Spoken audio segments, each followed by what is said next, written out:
Today we're going to talk about 9 dysfunctional family roles. And I want to start out by telling you a little story about a woman that I worked with, and I'm going to call her Carol. Now, Carol, when I first started working with her, would talk about how she just felt like a martyr all the time because she was continuously trying to keep the peace in her family and her marriage with her children and between her husband and her children. And she never felt like she ever really mattered, like anyone paid any attention to her. And I could just see, as she talked about this, just this heavy weight that she carried around and how it would just cause her body just to sink down and all of her air to seep out of her.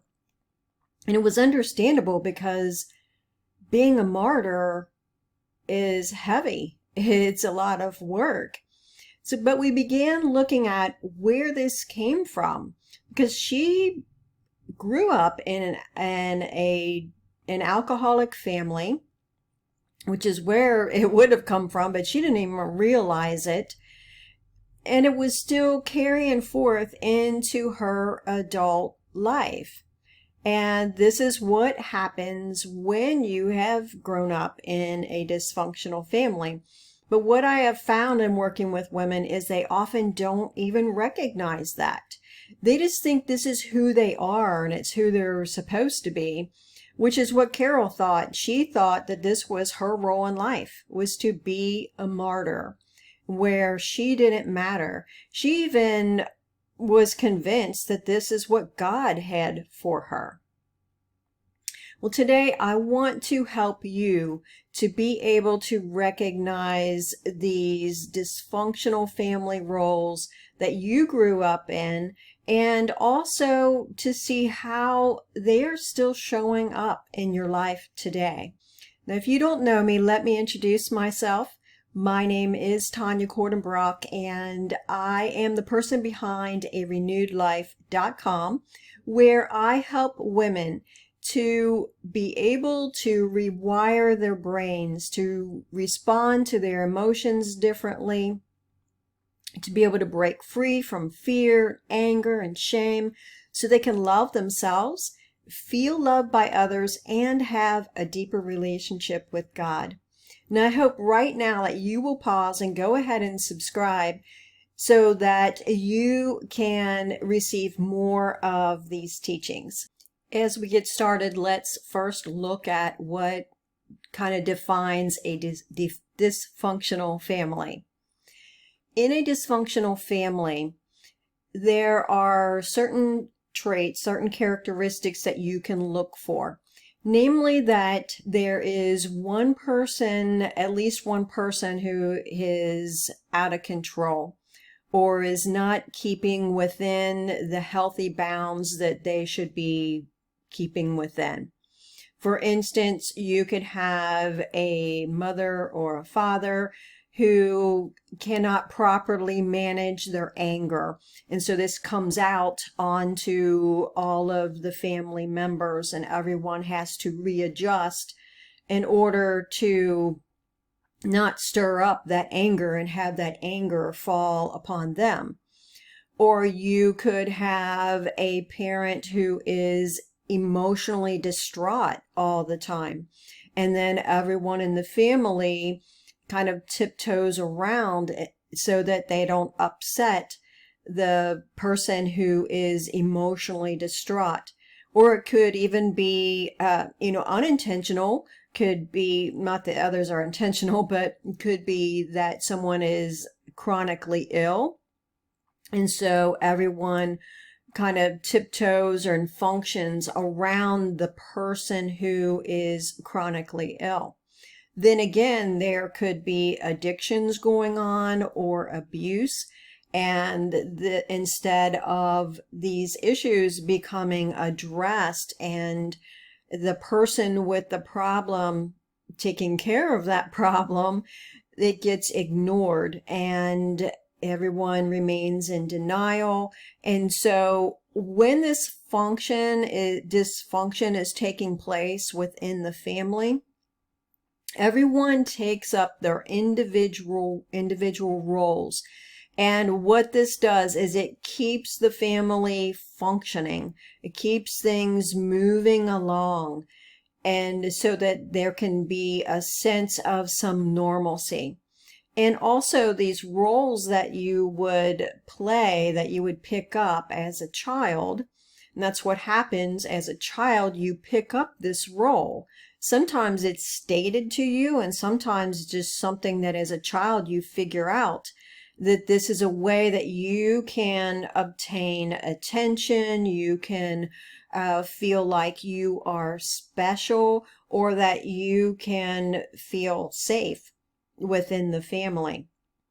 But then because you don't learn any other ways of getting attention, of getting your emotional needs met, and feeling like you are cared for, that you are valuable, then these roles that you play follow you into adulthood, and then they will show up in your relationships now, in your marriage, and with your children, and with your friends, and even within your church.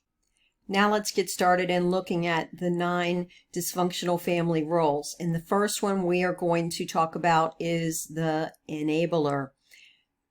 This is actually easier to notice in other people. We don't always notice it within ourselves, but if we look at someone else's family and you can say, oh my goodness, your husband or your daughter, your son, your mother-in-law, they are out of control with their emotions and the way that they're behaving. They have an addiction, and you're just putting up with this. Why are you putting up with this? It's easy to look at other families and to see that, but it's not always so easy to look at our own families and look at ourselves and to see how we are enabling. Because what we do is defend it. And we defend it by saying that we are, I'm compassionate. That's what it is. I'm compassionate, have compassion toward this person who is struggling, who is, not perfect. You might say that, well, they're not perfect. They have some good traits, and you feel like if you just are patient enough and you love them enough, then this will heal them and cause them to change and get themselves straightened out.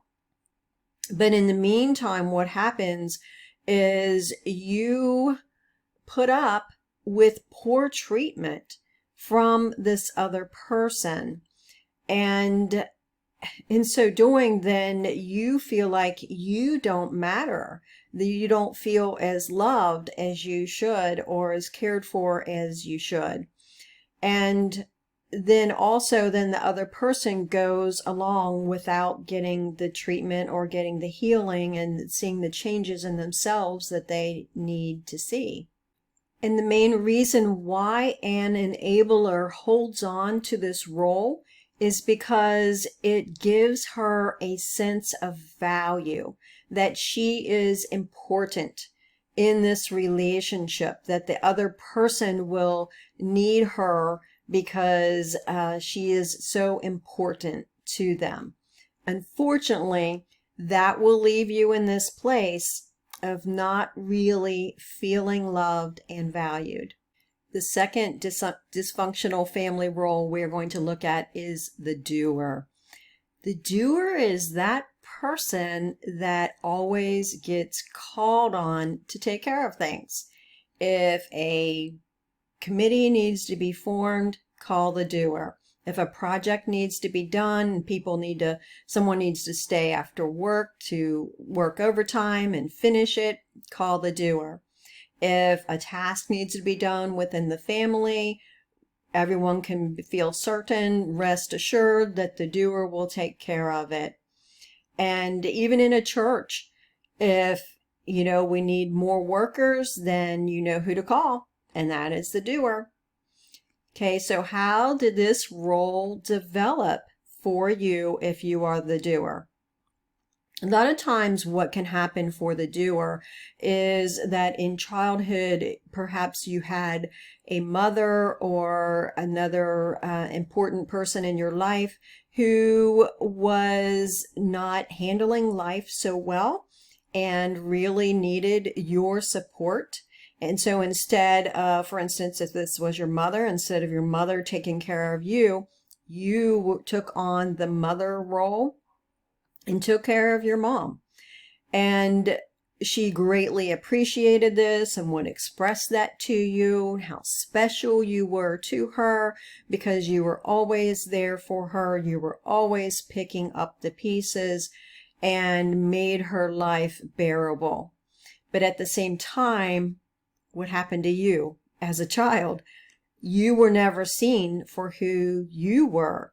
And your emotions of loneliness and wanting to be loved for who you were, all of that, or if you were fearful, all of that got ignored because you had to be about helping your mom or somebody else. And so this is a role that you've taken on then. And today, as an adult, if you were to say no to someone that you couldn't help them, then you would feel crushing guilt that you are being bad or something is wrong with you. You're not a good Christian. You're not a caring woman because you are not taking care of others. And then you also fear that everything's going to fall apart, that you are not going to be able to get enough done. You're going to drop the ball, and then people aren't going to care about you. And then plus you're shriveling up on the inside and wish others would just see you for who you are and want to listen to you and take care of you. The third role is that of the loner. The role of the loner develops in a family that is not safe. Either it's not physically safe due to abuse, or it's not emotionally safe because there's so much chaos going on. And a little girl growing up in such an environment will hide herself away by putting her nose into her school books or reading, or just hiding out in her bedroom, or immersing herself in solitary and solo activities, like playing with her dolls, or playing music, listening to music, or even getting involved with animals. And then what happens though, this as a child, this insulates you, keeps you safe, but then as an adult, you carry this role forward, and so you are still a loner. People may complain that they can't get to know you because you're always off by yourself in your bedroom, or you are engaged in tasks such as, like if you have company, then you're the one that is always preparing food instead of sitting down and being with people.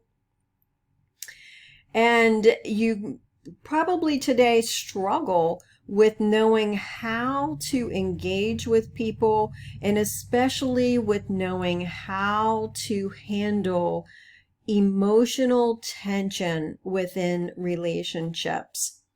And so therefore, as a loner, you also struggle with feeling lonely. The fourth dysfunctional family role is that of the superhero. The hero in the family is the one who achieves incredible things, great things that far excels all of her other siblings, and for which the family is just so proud. And it makes the parents feel like we've done something good here, and see what a great family we are because we have this super child who is accomplishing so much. And while it's good to accomplish things, I mean, that is great, But then when this role continues on, and it will, continues on into adulthood, you struggle with perfectionism and having to have everything right, having to excel at whatever you do. And family members and friends, your husband will complain that you aren't approachable because you put off an air of being perfect. And then also when someone approaches you with a flaw, something that doesn't land on them so well that you said or did, then you become defensive. And so then people struggle to have a deep relationship with you. And what's that like for you? Well, there's a great fear of being discovered that you aren't perfect. And there's actually an insecurity deep down that something is wrong with you. And so you have to just keep pedaling so fast to make sure that you keep up and no one really sees the flaws that are there because they could reject you. And this is understandable, right? Because as a child, this got you attention. This obtained for you value within the family. So if you're not pedaling hard and you just let things drop, then there can be that fear of, oh, what do I do now? How do I have any value within this family? Who's going to care about me if I'm not doing these incredible things? The fifth role we're going to look at is that of the clown or the comedian. This is the child who is always making jokes and making everyone laugh in the family and at school, in the classroom, making everyone laugh. You were that student that the teacher was writing home about and saying that you needed to settle down, you needed to take your work seriously, right? So what's wrong with this? It's fun. It's fun having this person in your family that always makes everyone laugh and have fun. Yes, that's a good thing. And it's a good tool to have. When things are tense, even now as an adult, when things are tense, it can help sometimes just to lighten it up a little bit so that things can move forward and you can have real conversations. But where does the problem come in? The problem comes in when being a comedian means that you are always wearing a mask of the funny one. And no one ever sees the real you because you hide behind this mask. And as you hide behind this mask, fearing that people will discover the real you, you live in this place of sadness and loneliness because no one is seeing the real you. You aren't connecting with others at a deep level for who you are. And then others may also complain that they don't know the real you, that you never go deep. And this is because you've never been able to learn. It's no fault of your own, as a child, that as a child you didn't learn how to stay present in difficult emotions. But instead, you stepped into this role of being funny. And the family enjoyed it, and it helped things to be fun. But it can be a great handicap to you now. The sixth role we're going to look at is that of the manipulator. Now, if you are a manipulator, you know how to get people to do what you want them to do, right? Now, as a child, you used whatever tool you had available to you. That was getting angry, throwing tantrums, crying, playing your parents off of one another so you could get what you wanted. And it's sad, really, to think that you had to use that tool in order to be seen and to be heard. But as an adult, you have some more sophisticated tools now. But you always have this feeling that even when people are expressing that they care about you or they want to help you, you always have this feeling that you made them do that you somehow forced them, and maybe even they don't realize it, but you forced them, you made them want to help you, and they're just thinking that they care about you when they don't. So it kind of leaves you in that just really sad place of never feeling like you are genuinely loved and cared about. The seventh role is that of the black sheep. If this is you, then you are bad. Okay, that was a bad joke. But you are the one who the family always pointed to as being the problem. You were the child, the problem child. And you were, unruly and mean. You were selfish, and possibly even they accused you of being immoral. And that hasn't even gone away.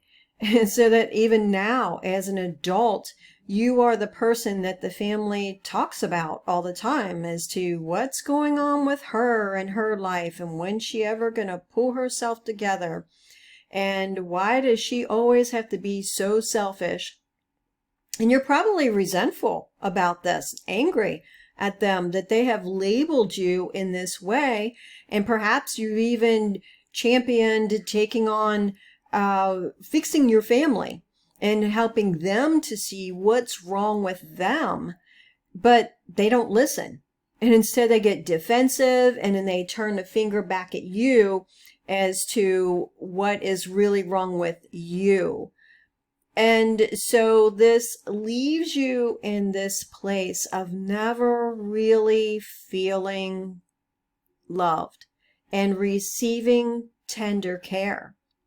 And you may even feel uncomfortable rather, with tender care from someone else, because there is that part of you then that even though you want to push off this label and insist, make it loud and clear, I am not this bad person that you believe I am, there's also a part of you that believes you are. That you don't want people to discover. And so you keep people at a distance so they don't really get to know you. Or you even push them away. You do things that cause them to leave you so that you don't have to discover that when they see the real you, that they're going to reject you. Number 8 is the Peacekeeper. This is a really stressful mask to wear.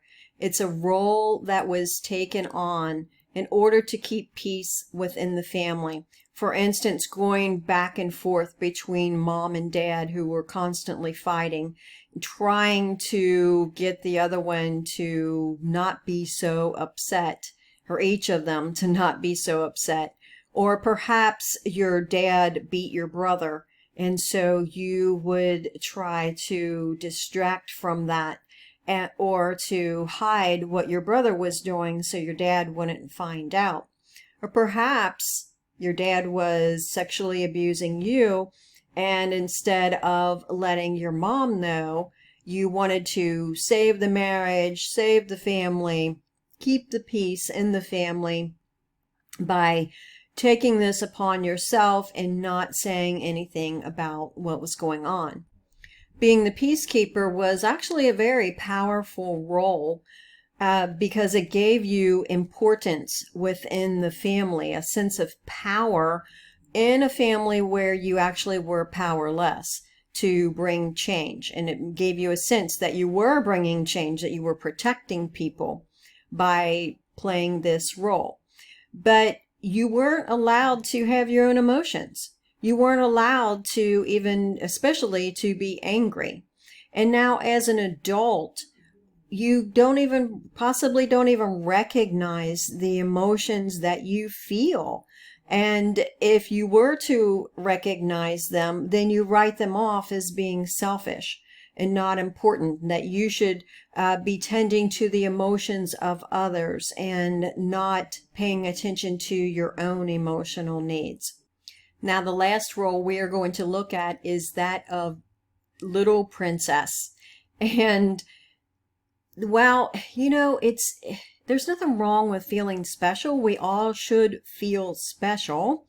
But what can happen when this goes into dysfunction is that your role as the princess in the family, for instance, being daddy's little girl, is that you become your worth becomes being about daddy and taking care of daddy, and possibly even taking care of his insecurities and building him up.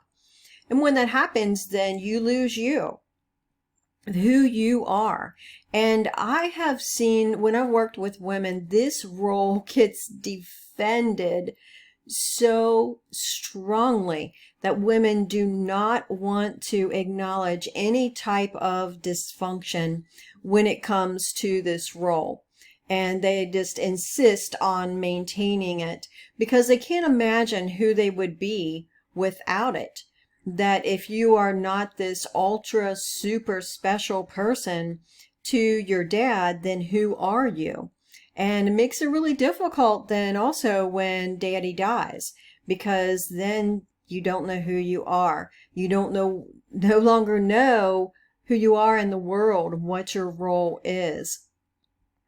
And then also makes it difficult in relationships because you don't have the skills that you need to handle the ups and downs of relationships, but instead you expect that others are going to just accept you for the way that you are, as though you are perfect.